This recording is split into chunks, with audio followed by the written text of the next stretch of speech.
마태복음 6장 33절 말씀입니다.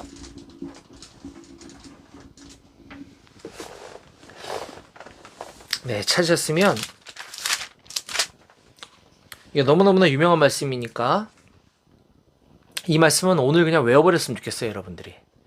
이거 너무너무 중요한 말씀이고 저의 인생을 바꿔놓은 말씀이기도 하거든요. 저뿐만 아니라 많은 크리스찬들이 이 말씀이 깨달아져서 이 말씀을 통해서 나의 삶이 바뀌었습니다라는 고백을 많이 합니다. 많이 하는 걸 들었습니다. 이거 오늘 이 시간에 외워버립시다. 우리 함께 읽어보도록 하겠습니다. 마태복음 6장 33절입니다. 다 같이 시작. 그런즉 너희는 먼저 그의 나라와 그의 의를 구하라. 그리하면 이 모든 것을 너희에게 더하시리라. 한 번 더. 다 같이 시작. 그런즉 너희는 먼저 그의 나라와 그의 의를 구하라. 그리하면 이 모든 것을 너희에게 더하시리라. 아멘. 아멘입니다. 자, 이따가 또 나올 테니까 우리 이따가 또 계속 이 말씀을 보도록 하고요. 여러분들 일주일 동안 어떻게 지내셨나요? 잘들 지내셨나요? 저는 잘 못 지낸 것 같기도 하고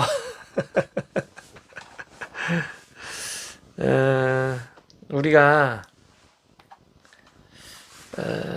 코로나 이전까지, 아니 작년까지만 해도 중간에 코로나가 조금 잠잠해졌다 싶으면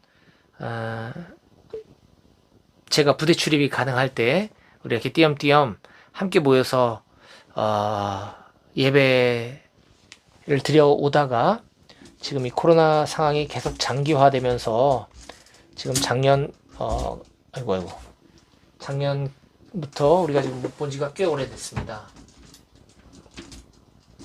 그렇죠? 네. 이렇게 우리가 함께 모여서 예배를 드릴 수 없다 보니까 차선책으로 이렇게 온라인으로 일방적인 단방향 소통 방식으로 이렇게 예배를 전환해서 드리기 시작한 지가 벌써 꽤 오래 지났습니다. 이제 거의 1년이 다 돼가는 것 같아요. 차선의 예배죠, 차선. 이게 최선은 아니죠. 네. 그런데 엊그저께 지난 목요일날 우리 여단 군정 목사님께 연락을 받았습니다. 이제 오늘이 마지막으로 이렇게 온라인으로 드리는 예배는 이제 마지막으로 하는 것으로, 왜냐하면 다음 주일이 이제 10월 31일인데요. 다음 주일부터는 이제 부대 내의 교회에서 이제 방역 기준 준수하면서 그 예배당 수용 인원에 준해서 이제 현장 예배를 드리기로 했다는 소식을 전해 들었습니다. 그러다 보니 여러분들 주둔지 안에 있는 교회에서 이제 예배를 드릴 수 있게 된 거죠.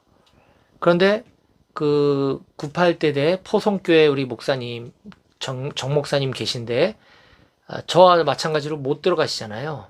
그러니까 여단 목사님이 오셔서, 여단 군종 목사님이 오셔서 예배를 인도해 주시겠다고 합니다. 이거는 우리 부대뿐만 아니라 다른 부대들도 마찬가지예요.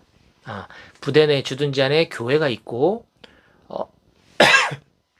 민간 목사님이 저처럼 못 들어가는 곳은 예배당에 모여서 군종 목사님이 순회하고 다니면서 예배를 직접 인도하면서 이제 드리기로 했다는 소식을 전해 오셨습니다. 그래서 좀 광고를 해달라고 부탁을 하셨는데요. 이제 시간표, 이렇게 아마 목사님 시간표에 맞추다 보니까 우리 98대대에 있는 교회 이름이 포송교회라고 하더라고요. 저도 못 가봤는데 우리 포송교회는 교회가 그렇게 크지 않다고 하네요. 98대대랑 113대대가 같이 모여서 예배드리기엔 좀 작은가 봐요, 공간이. 그래서 98대대는 4시에, 오후 4시입니다. 새벽 4시 아니고 오후 4시에 예배를 그곳에서 드리고, 여러분들 우리 113대대는 4시 반에 예배를 드린다고 꼭 광고를 좀 해달라고 부탁을 하셨습니다. 아까 얘기했던 방역 기준 때문에 다 모일 수가 없어서 아마 이렇게 나눠서 예배를 하시는 것 같습니다. 지금 오늘 저와 여러분들이 함께 20명 정도 예배를 함께 하고 있는데, 제가 기억합니다. 여러분들 부대 인원이 좀 적거나 출타자들이 많을 때는 지금처럼 한 20명에서 25명, 많을 때는 30명도 우리가 예배한 적이 있어요. 우리 부대원 40명 중에. 40명이 안 되나? 뭐 어쨌든 여러분들 포성교회 나와서 예배 드릴 때도 비록 시간이 오후 4시 반이라 하더라도 요 인원들 한 명도 빠짐없이 꼭 예배당에 가셔서 예배 드리시기 바랍니다. 제가 확인할 거예요, 여러분들. 예.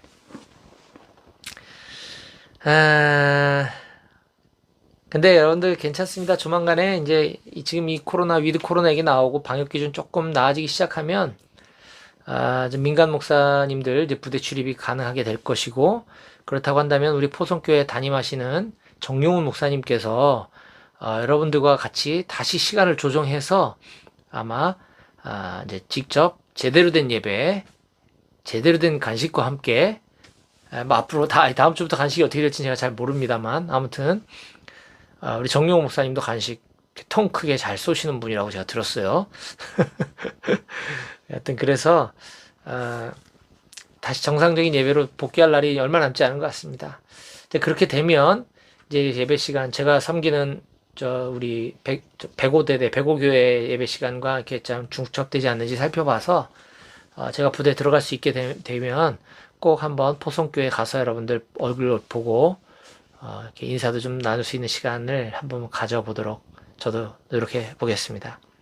그래서 오늘 제가 여러분들께 이제 간식을 제공해 드릴 수 있는 권한이 오늘 마지막이에요. 우리 한마음교회 교회 통장도 이제 다 반납을 했어요. 마지막이니까. 그래서 제가 우체국에서 등기 보내기 바로 직전에 마지막 간식은 최고의 비싼 걸로, 좋은 걸로, 거의 제일 비싼 게 뭐 있습니까? 한우 불고기 버거 세트가 제일 비싸고 좋은 거라고 하시더라고요. 그래서 그걸로 전 부대원 수만큼 보내달라, 이렇게 해서 아마 오늘 갔을 겁니다. 이거 여러분들 매주 이런 거 나오지 않아요. 저하고 얘기할 때도 마찬가지고 앞으로도 마찬가지일 거예요. 오늘 마지막이라 그랬다 생각하시고 이게 또 뭐 저의 마음의 작은 표현이라고 이해해 주시면 되겠습니다. 물론 그깟 한우 불고기 버거 햄버거 세트가 무슨 우리의 이별의 위로가 되겠습니까? 하지만 뭐라도 더 챙기고 싶고 한 번이라도 더 챙겨주고 싶은 제 마음을 여러분들 충분히 헤아리실 수 있을 것 같다는 생각이 들고요. 그래서 오늘은 간식도 간식이지만 제가 여러분들께 말씀을 전할 마지막 예배, 마지막 설교 시간입니다. 마지막 강의라고 하는 책이 한동안 유행했던 적이 있어요. 어디 있나 모르겠는데 그 책이 좀 생각나더라고요. 마지막 강의. 뭐 그분은 이제 본인이 건강이 안 좋아서 이제 마지막 강의인 거지만 저는 그것은 아니라도 어쨌든 여러분들과 제가 만나서 제가 여러분들께 하나님께서 저를 통해 여러분들께 설교하는 오늘 마지막 시간이기 때문에 오늘은 좀 신경을 많이 써야겠다. 어떤 말씀을 우리 용사들에게 마지막으로 전할까? 내 인생의 마지막 설교를 한다면 난 어떤 설교를 할까? 기도하면서 고민하다가 오늘 저의 인생을 변화시켰던 아주 중요한 터닝 포인트가 됐던 말씀들을 가지고 여러분들에게도 너무너무나 중요한, 정말 저에게 있어서 가장 중요한 말씀이라고 한다면 이거 제가 주저없이 이걸 전해야겠다라는 마음을 하나님 주셨습니다. 그래서 저의 삶의 비포 애프터가 어떻게 변화되었는지, 어떤 일들이 있었는지 제 얘기를 조금 함께 섞어가면서 오늘 성경에 나오는 말씀들 사례를 가지고 하나님께 단 한 가지만 구할 수 있다면 이라고 하는 제목의 말씀을 전하도록 하겠습니다. 하나님께 단 한 가지만 구할 수 있다면. 네. 요즘 어린아이들이 보는 동화책 중에 이런 책 제목을 제가 보았습니다. 딱 한 가지 소원.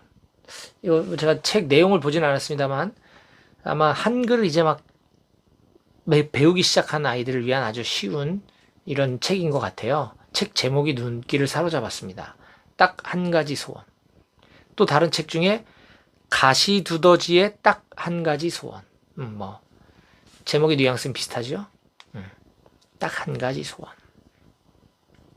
내용은 제가 잘 몰라도 이 책이 주는 책 제목이 주는 뉘앙스는 분명히 저의 눈길을 사로잡기에 충분했습니다. 저는 언젠가 이런 상상을 한번 해봤던 적이 있는 것 같아요.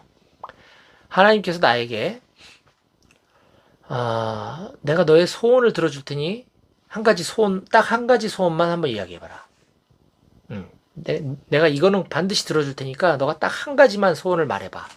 라고 얘기한다면 어떤 걸 달라고 할까? 이런 상상을 한번 해봤던 적이 있는 것 같아요. 혹시 여러분들 중에도 그런 분 용사가 있나요? 어떤 하나님이, 아니 어떤 절대자가, 신이 나에게 딱 한 가지 소원을 얘기하라고 한다면 뭘 달라고 할까? 이런 상상 한번 해보신 적 있으세요? 만약 지금 이 시간에 잠깐 짧게라도 한번 고민해 보시기 바라요.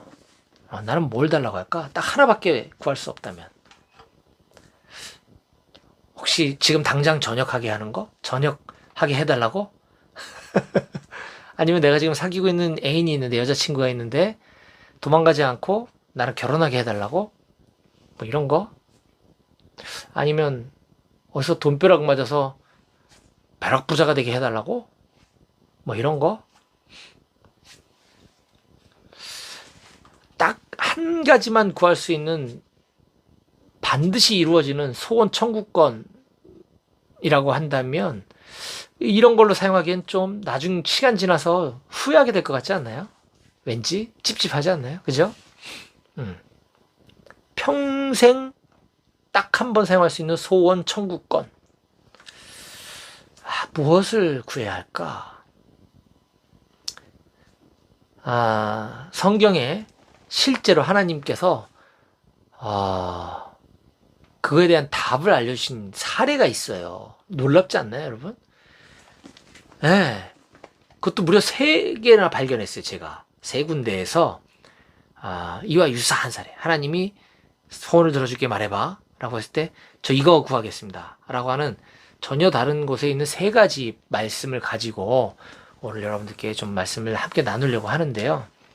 여러분들 혹시 주변에 성경책이 좀 있으면 좋겠는데 내가 지금 있는지 모르겠네. 열왕기상 3장 말씀인데요. 제가 읽어 드릴 테니까 열왕기서 3장 일단 여러분들 메모할 게 있으면 제가 오늘 3군데를 소개한다 그랬죠. 이거 꼭 너무 중요한 부분이니까 꼭 메모해 놨으면 좋겠어요, 여러분들. 자, 첫 번째는 열왕기상 3장 9절을 좀 메모해 놓으세요.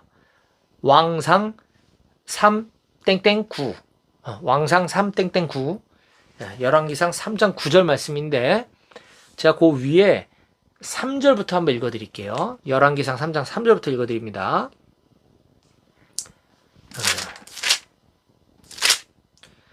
솔로몬이 여호와를 사랑하고 그의 아버지 다윗의 법도를 행하였으나 산당에서 제사하며 분향하더라. 이에 왕이 제사하러 기드온으로 가니 거기는 산당이 큼이라. 솔로몬이 그 제단에 1000번제를 드렸더니 기브온에서 밤에 여호와께서 솔로몬의 꿈에 나타나시니라. 하나님이 이르시되 내가 내게 무엇을 줄고 너는 구하라. 이게 나오죠? 내가 내게 무엇을 줄고 너는 구해라. 내가 너의 소원을 들어줄게. 한번 얘기해봐라. 그러자 그 뒤에 이제 솔로몬이 이르되 이제 자기 겸손한 얘기를 계속 합니다. 우리 아버지 다윗의 성실과 공의와 정직한 마음으로 주님 앞에서 주님과 함께 이렇게 지냈는데 주님께서 우리 아버지 다윗에게 큰 은혜를 베풀어 주셨고 또 아버지 다윗을 위해서 그 은혜를 항상 주어서 그 자리에 아들인 제가 앉게 해주셨습니다. 근데 하나님 종인 제가 아버지 다윗을 대신해서 왕이 됐는데 저는 종은 작은 아이라 출입할 줄을 알지 못하고 이렇게 했대는데 이게 어려운데 이 말을 쉽게 얘기하면 저는요 너무 부족하고 연약하고 정치적인 경험도 없고 능력도 없어요. 그래서 제가 통치하기가 너무 어려워요. 그런데 주님께서 택하신 우리 이스라엘 백성들은 너무 많습니다. 이 많은 백성들을 제가 다스리기에 너무 부족하니 3장 9절 중요하다 그랬습니다.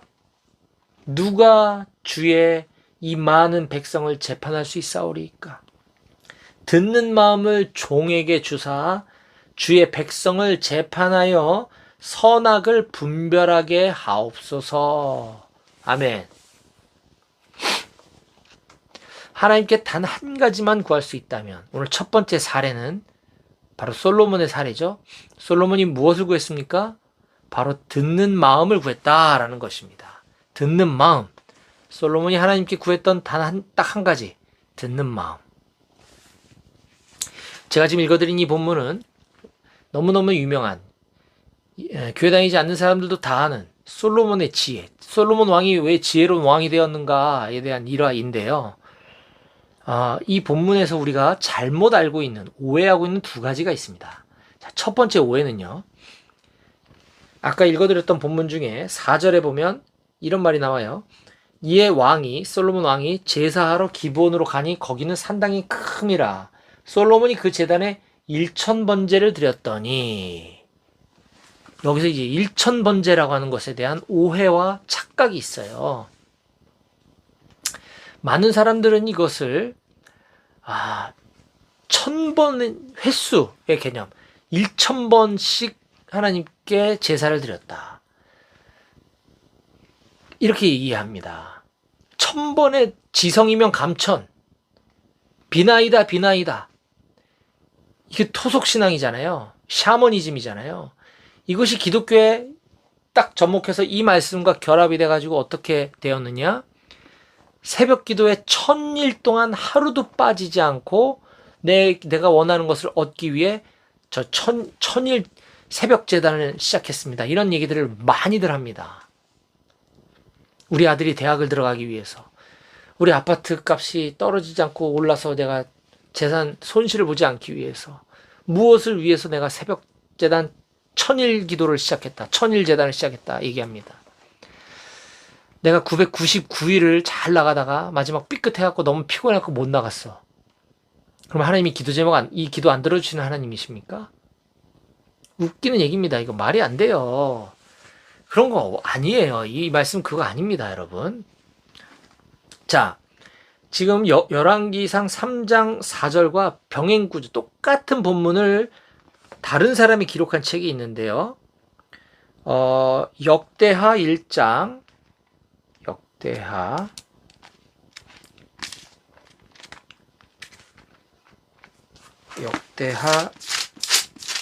1장 6절에 보면 이렇게 답을 가르쳐주고 있어요. 여호와 앞 곧 회막 앞에 있는 놋제단에 솔로몬이 이르러 그 위에 1000마리의 희생으로 번제를 드렸더라. 1000번의 비나이다 제사를 드렸더라가 아니라 1000마리의 희생으로 1000마리의 소를 잡아서 번제를 드렸다라는 거예요. 그러니 다시 열왕기상 3장 4절로 돌아와 보면, 이에 왕이 제사하러 기브온으로 가니 거기는 산당이 큼이라. 이 말을 여기다 왜 적었겠어요? 산당이 큼이라. 산당이 큰데 지금부터 1000일 동안 내가 제사 지냈다? 말이 안 맞잖아요. 연결고리가 없잖아요. 여러분 상상해 보세요. 소 1000마리를 잡아서 지금 예배를 드리고 있다 생각해 보세요. 얼마나 제단이 커야 되지 않겠습니까? 지금 그 얘기를 하고 있는데 1000번제를 가지고 1000일 새벽 기도에다 갖다가 적용하면 이게 맞습니까? 틀린 적용이에요. 나의 가진 재물을 비롯한 나의 모든 것을 다 하나님께 드려서 큰 헌신과 큰 감격으로 하나님을 예배했다라는 것입니다.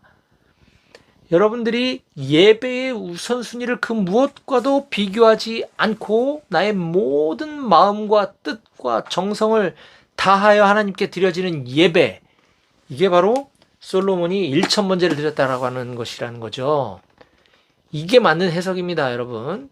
꼭 기억하시기 바라겠고요. 자, 두 번째 오해는 솔로몬이 하나님께 지혜를 달라고 구해서 하나님이 우리 여기서 생각하는 지혜란 우리가 알고 있는 똑똑함을 우리가 많이 이야기를 하는데 솔로몬의 지혜 그러면 막 똑똑하고 막 사리 분별을 잘하고 이런 걸 생각합니다.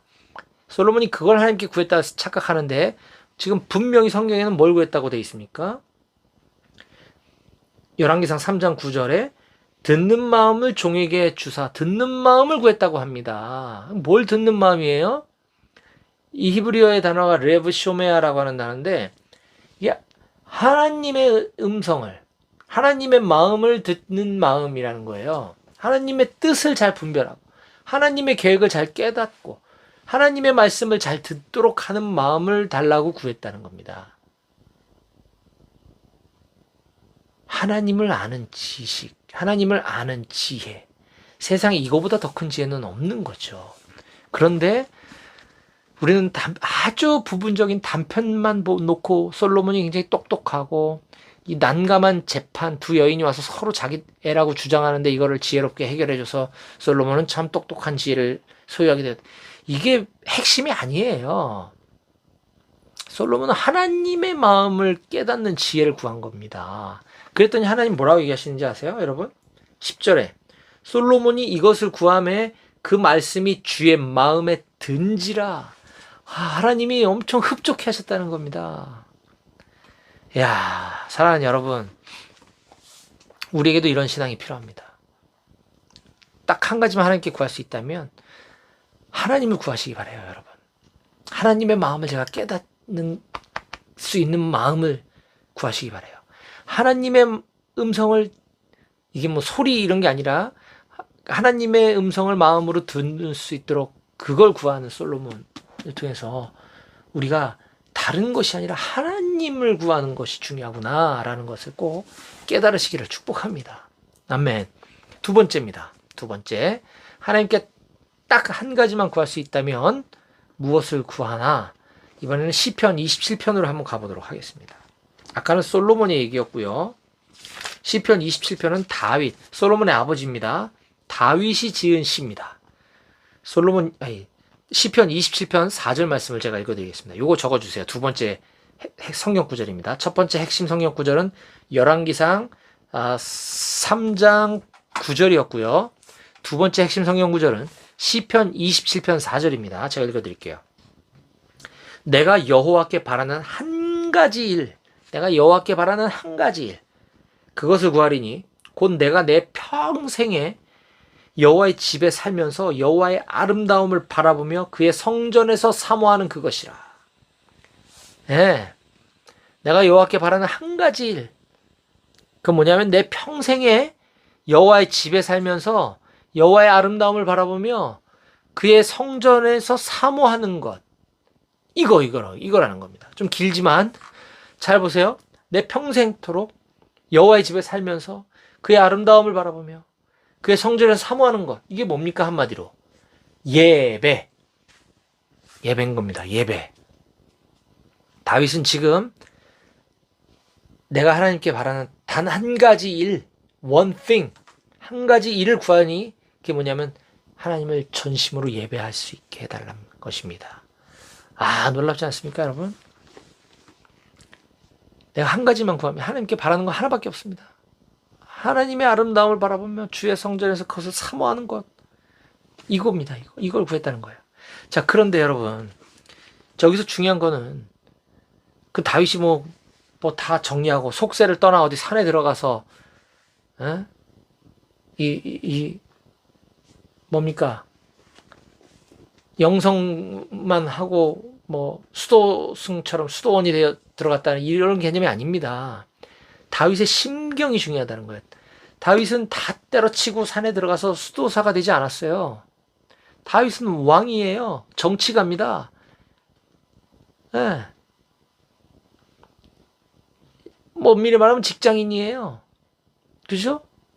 그런데 다윗의 마음 중심이 하나님을 너무너무나 사모하는 것으로 가득 차 있다는 걸 우리가 볼 수 있죠.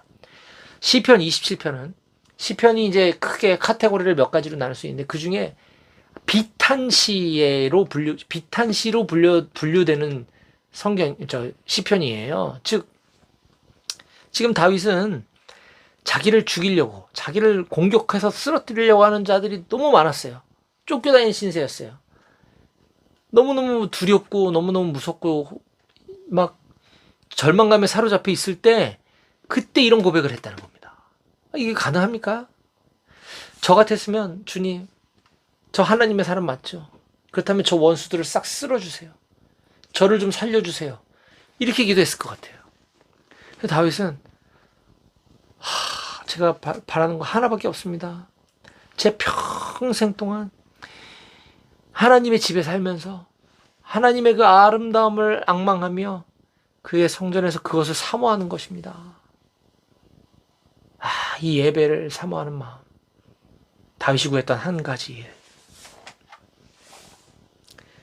저는 우리 사랑하는 113대대 우리 용사들이 이 예배의 자리를, 하나님을 바라는 그 자리를 간절히 사모하시기를 축복합니다. 여러분들 이제 포성교에서 예배 드릴 때에도 예배의 자리를 꼭 사모하시길 바라요. 다른 무엇이 아니라 내 하나님의 말씀 듣고 싶어서, 하나님 느끼고 싶어서, 하나님을 조금이라도 깨닫고 싶어서 예배 자리를 나아가기를 간절히 사모하는 여러분들이 다 되시길 바라요. 예배.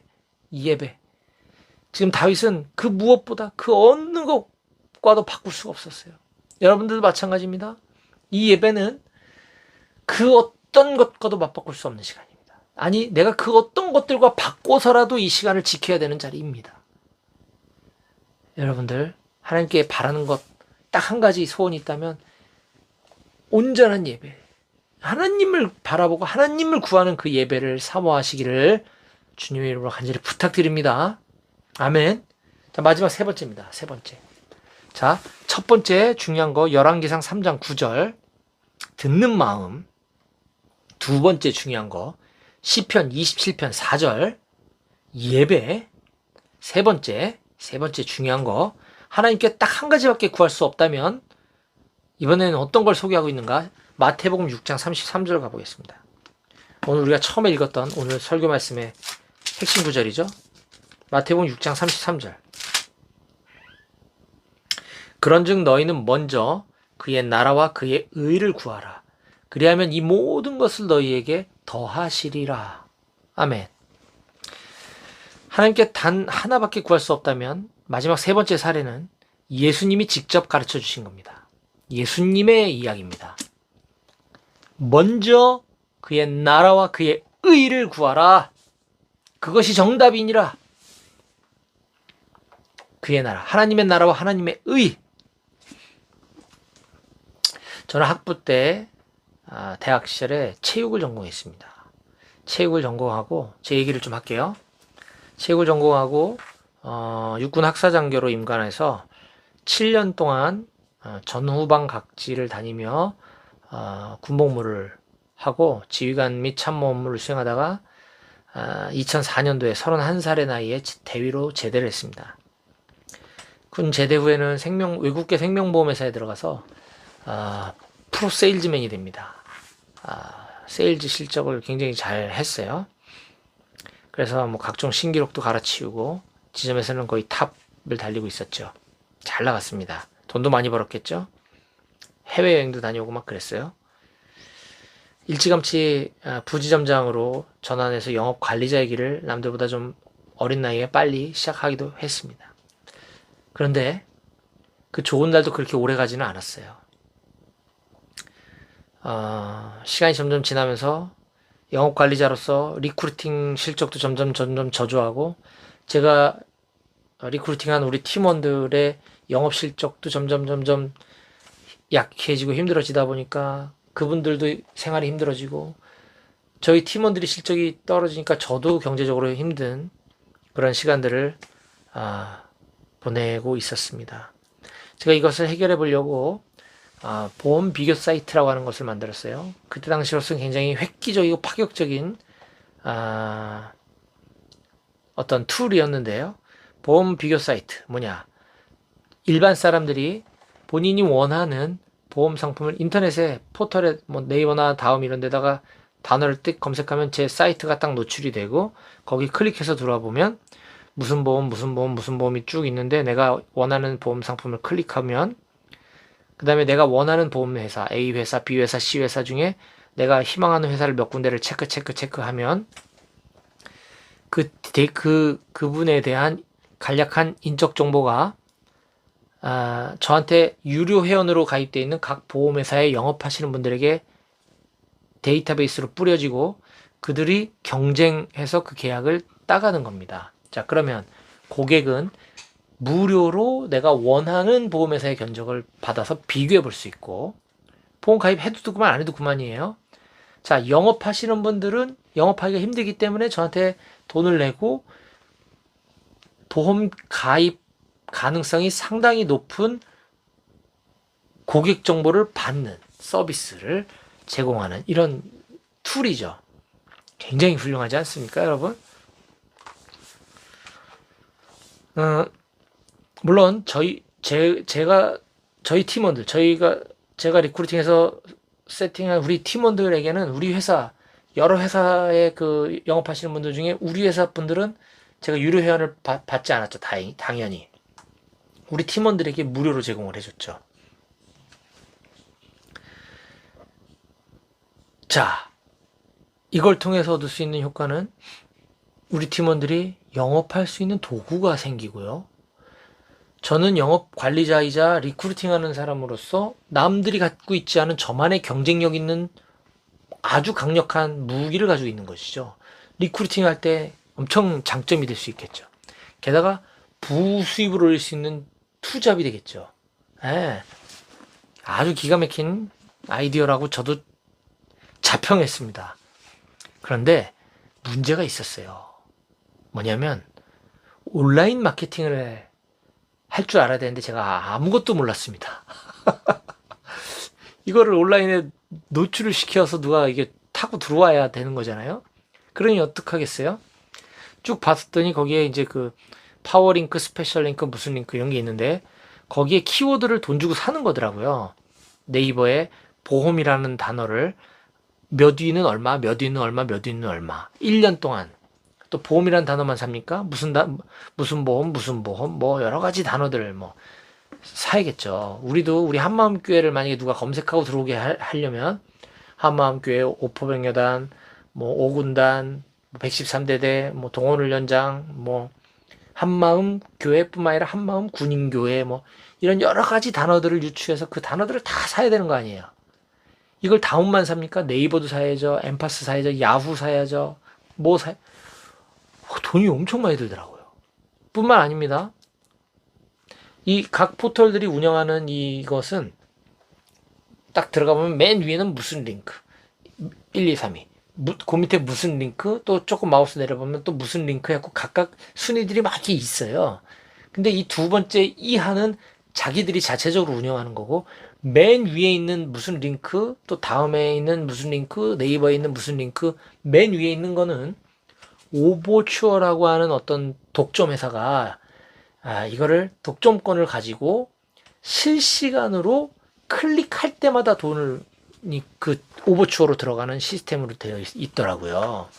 무슨 말이냐면 아까 두 번째 이하에 있는 링크는 그 각 자체적으로 운영하는 거기 때문에 1년치를 내가 돈 주고 사면 1년 동안 그 순위에 고정으로 노출이 돼요. 물론 그 단어를 누가 검색했을 때 노출이 된다는 거죠. 평상시가 아니라. 보험이라는 단어를 검색했을 때 그 두 번째에 있는 링크에 1위 뭐 이렇게 올라간다라는 거죠. 그 단어를 운 좋게 검색했을 때. 근데 맨 위에는 이게 실시간 주식처럼 실시간으로 바뀌는 거예요. 지금 보험이라는 단어를 치고 들어오면 제 거는 안 보여. 그러다가 어떤 시간에는 들어오면 이제 1위로 노출돼 있어. 그럼 뭐냐면 많은 사람들이 유입되는 시간에는 단가가 올라가겠죠. 그러면 저처럼 이렇게 노출시키고자 하는 광고주들은 그 단가를 올리는 거예요, 세게. 어떤 때는 그래서 보험이라는 단어가 누가 클릭할 때마다 1,000원이 빠져나갈 때가 있고 어떨 때는 100원이 빠져나갈 수도 있고 어떨 때는 뭐 5,000원이 빠져나갈 수도 있고 이 시간대마다 다른 거예요. 이해가 되시죠, 여기까지?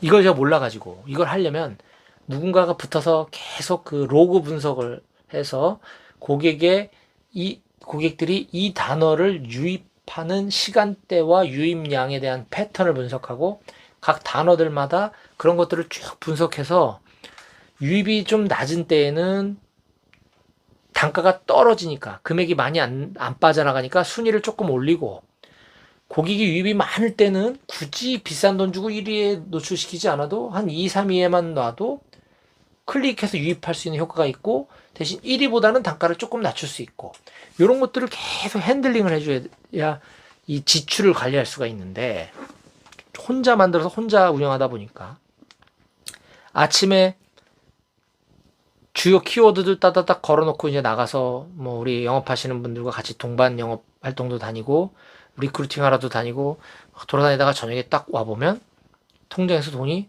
뭐 5, 60만 원, 6, 70만 원이 훅 빠져나가는 거야, 하루에. 그런데 그만큼 많이 나가면 그만큼 많은 DB가 들어오면 좋은데 DB는 찌끔밖에 안 들어오고. 이러니까 이게 너무 이게 수지가 안 맞는 거예요. 적자가 엄청 심한 거예요. 어떡하지? 때려칠까? 근데 제가 이걸 만들기 위해서 1년 동안 고심을 하고 웹 디자인 업체와 수시로 미팅을 하면서 이 관리자 페이지를 상상해서 만들어내고 디자인 만들고 1년을 준비했던 거거든요. 그 시간이 너무 아까웠고, 거기에도 비용이 들어갔고, 아까 각 포털에다가 1년치 내놓은 비용들 너무 많아요. 투자해 놓은 것들이. 뿐만 아니라 어쨌든 이론적으로는 아까 그런 경쟁력이 있기 때문에 지금 당장 내가 좀 여기서 손실을 보더라도 이걸 통해서 내가 많은 팀원들을 리크루팅 할 수 있다면, 우리 팀원들이 이걸 통해서 많은 영업 실적을 거둘 수 있다면 여기서 좀 적자 나더라도 메꿔지면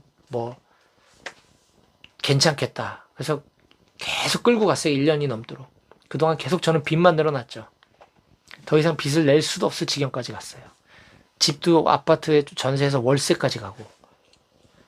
그게 끝이 아니라 거기서 이제 빚 독촉이 들어오고, 법원에서 압류가 들어오고, 집에 빨간 딱지를 붙이게 되고, 몇 월 며칠까지 얼마를 변제하지 않으면 이제 법 집행이 들어오는, 소위 길거리에 나앉는다고 하는 것이죠. 그 지경까지 갔던 거죠. 그때 이 일 저 일 닥치는 대로 막 했어요. 보험 일은 더 이상 못하고 그만둔 채로 투잡 쓰리잡 하면서 제가 하나님을 그때 엄청 원망했습니다. 하나님, 왜 저에게 이런 시련을 주시나요? 제가 뭘 잘못했나요? 제가 도박을 했습니까? 제가 남을 괴롭혔습니까? 제가 마약을 했습니까? 어쩌다가 제가 이렇게 됐습니까? 하나님을 엄청 원망했어요. 앞으로 어떻게 살아갑니까? 저 당뇨 지병이 있으셔서 병원비도 많이 들어가는 어머님 부양도 하고 있고, 세 자녀들, 아내, 6식구 살아가야 되는데 막막했어요. 앞이 깜깜했습니다. 아무 길도 보이지 않았어요. 제가 해왔던 일이라고는 이 보험 세일즈와 세일즈 경력 매니저 일과 군대 7년 경력 이거였는데, 군대로 다시 돌아갈 수도 없고, 보험은 거의 완전 밑바닥을 쳐서 이제 더 이상 일을 할 수 없을 정도로 잘리다시피 자신감도 없고 다시 일어설 수도 없고, 이제 새로운 일을 시작해야 되는데 뭘 어떻게 합니까? 30대 중후반에, 30대 중반에. 너무 괴로웠어요. 하나님만 원망하고 다시 옛날로 돌아가고 싶었어요. 그때 하나님께서 여러 가지 성경 말씀들을 생각나게 해주셨어요. 자, 이게 중요합니다. 제가요, 성경을 그때 막 열심히 외우거나 막 열심히 공부했던 게 아니었어요. 좀 믿음이 굉장히 없었던 시절이거든요. 그런데 여러분들처럼 꾸준히 어렸을 때부터 계속 교회 다니면서 이렇게 설교 들었던 말씀 중에 어떤 말씀이 생각난 거예요. 그냥 그 내용만. 이걸 막 암송 정확하게가 아니라 그냥 그 내용. 갑자기 그 말씀이 생각이 나는 거지. 너무 궁금하잖아요. 이게 무슨 말씀, 어디 있는 말씀인지. 나 하나님만 원망하면서 이것도 기도입니다, 여러분. 하나님 막 따지면서 울면서 했을 때 하늘에 나는 새도 먹이고 꽃들도 입히는 게 하나님인데 하물며 너를 내가 굶기겠냐? 이 믿음이 없는 녀석아? 라고 하는 말씀이 생각이 났어요. 이게 어디지? 막 검색을 해보니까 바로 방금 읽어드린 마태복음 6장 33절 위에 25절부터 제가 읽어드려보겠습니다. 이것뿐만이 아니에요. 이런 일들이 많았어요. 제가 그 중에 하나를 소개하는 겁니다. 마태복음 6장 25절. 여기 보면 이런 말이 나와요. 그냥 제가 의역해서 읽어드릴게요. 그러므로 내가 너에게 이르노니 목숨을 위해서 뭘 먹을까, 뭘 마실까, 뭘 입을까 염려하지 마라. 응? 염려하지 마라. 공중의 새를 봐. 날아가는 새를 봐라. 새는 뭐 심지도 않고 뿌리지도 않고 거두지도 않고 뭐 아무것도 안 하잖아. 그런데 너의 하늘 아버지께서 새들도 기르셔. 네가 저 새들만 못하냐? 또 너희 중에 네가 염려한다고 네 키가 자랄 것 같으냐? 염려할 필요 없다니까. 또 어떻게 입을 거 이런 걸 위해서 염려하냐? 들에 핀 꽃을 봐라. 백합화 꽃을 봐라. 꽃이 어떻게 자라는가 한번 잘 생각해봐. 꽃이 수고도 안 하고 길쌈도 안 하잖아. 그러나 내가 너에게 말하노니 솔로몬이 받은 그 영광도 이 꽃 하나만 못했어. 자, 그 화려한 꽃. 오늘 있다가 내일 아궁이에 던져지는 이 들풀도 하나님이 이렇게 입히시거든. 하물며 너일까 보냐? 이 믿음이 적은 자야? 그러므로 염려하면서 말하기를 무엇을 먹을까, 무엇을 마실까, 무엇을 입을까, 어떻게 먹고 살까 앞으로 하지 마. 이건 다 안 믿는 사람들이나 하는 소리야. 예수 안 믿는 사람들이 하는 얘기야. 너의 하늘 아버지께서 너에게 그 모든 게 있어야 되는 줄 내가 알아. 응? 너에게 그런 게 필요한 줄 내가 안다고. 그런즉 너희는 먼저 그의 나라와 하나님의 나라와 그의 의 하나님의 의를 구하라. 그리하면 이 모든 것을 너에게 더해 주시. 할렐루야. 와, 놀랍지 않습니까, 여러분? 저의 상황에 딱 맞는 말씀을 하나님이 딱 깨닫게 해주신 거예요. 이게 하나님이 저에게 주신 음성이었어요. 그제서야 이런 고백이 나오더라고요. 아, 하나님 살아계셨군요. 하나님이 정말 살아계셨군요. 그런데 여태껏 이렇게 엉망진창으로 하나님 제대로 믿지도 않고 살아왔던 저를 인내하고 기다려주셨군요. 하나님 너무 죄송합니다. 제가 지금까지 하나님을 제대로 믿지 않고 살아왔던 거 회개합니다. 정말 살아계신 하나님 제가 이제 알았습니다. 저 하나님 기쁘게 하는 삶을 살겠습니다. 하나님 위해 살게요.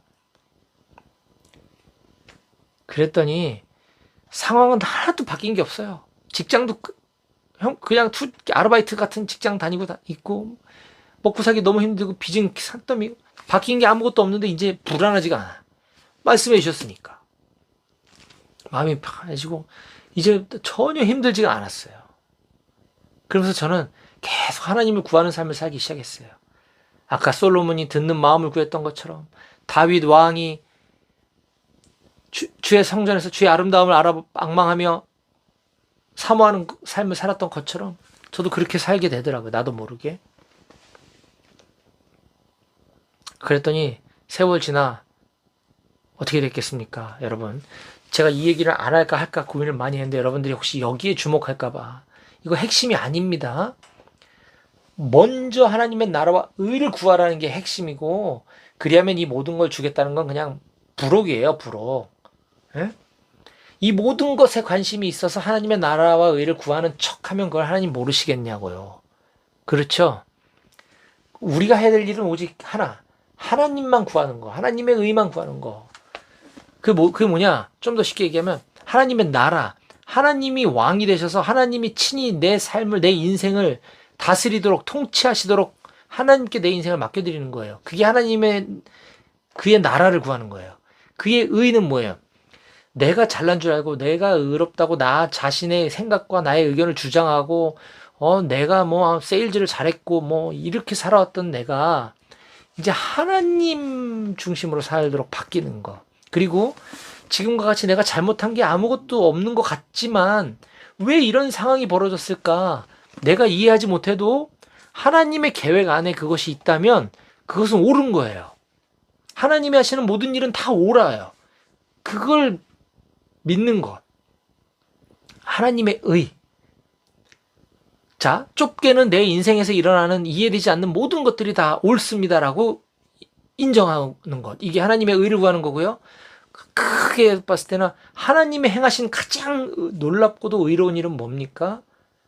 우리를 살리기 위해, 벌어지만도 못한 우리를 살리기 위해 신이신 하나님이 당신의 아들 예수님을 인간으로 보내서 십자가에서 죽게 하신 것, 이것이 우리 인간의 상식으로는 이해할 수 없는 하나님의 의의예요. 예수 그리스도. 그것을 구하는 삶을 사는 겁니다. 이게 본질이고 이게 가장 중요한 포인트입니다. 그러면 그냥 부록으로 이 모든 것을 더해줄 거예요. 따라온 그냥. 이건 안 와도 상관없는 거예요. 그 뒤로 저는 남들이 들어가기 힘들다고 하는 좋은 직장에, 제가 자랑하는 거 아닙니다. 절대. 하나님이 하셨기 때문에 저는 제 학벌과 제 능력으로 도저히 지금 회사에 들어올 수가 없어요. 농협중앙회 계열사에 정규직으로 들어와서 꽤 높은 연봉을 받고 그때와 상상할 수 없을 만큼 엄청나게 연봉이 많아졌고요. 빚도 많이 갚았고요. 심지어 집도 생겼어요. 자랑이 아닙니다. 절대. 이 부록이라는 거예요. 부록. 전 이거 달라고 구한 적이 한 번도 없어요. 그냥 하나님이 이렇게 저와 말씀해 주시고 제가 하나님의 말씀을 이렇게 깨닫게 해주신 이게 난 너무 기뻤어요. 아니 진짜 살아계시구나. 내가 기도할 때 하나님 이런 거 생각나게 해주시는 것 자체가 너무 신기하고 너무 좋았어. 그냥 거기에 빠져 살고 싶었어요. 평생. 그랬더니 세월 지나 보니까 정말 말씀하신 그대로 다시 한번 볼까요? 마태복음 6장 33절. 그런즉 너희는 먼저 그의 나라와 그의 의를 구하라. 그리하면 이 모든 것을 너희에게 더하시리라. 할렐루야. 제 삶의 실제가 되었다는 것입니다. 사랑하는 여러분, 저는 지금 이 순간부터 이제 여러분들의 인생이 바뀌길 소망합니다.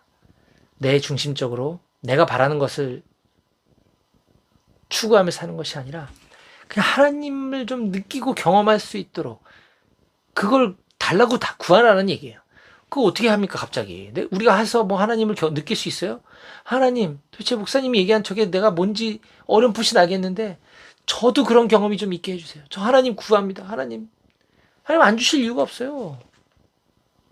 네, 그거 구하라는 거예요.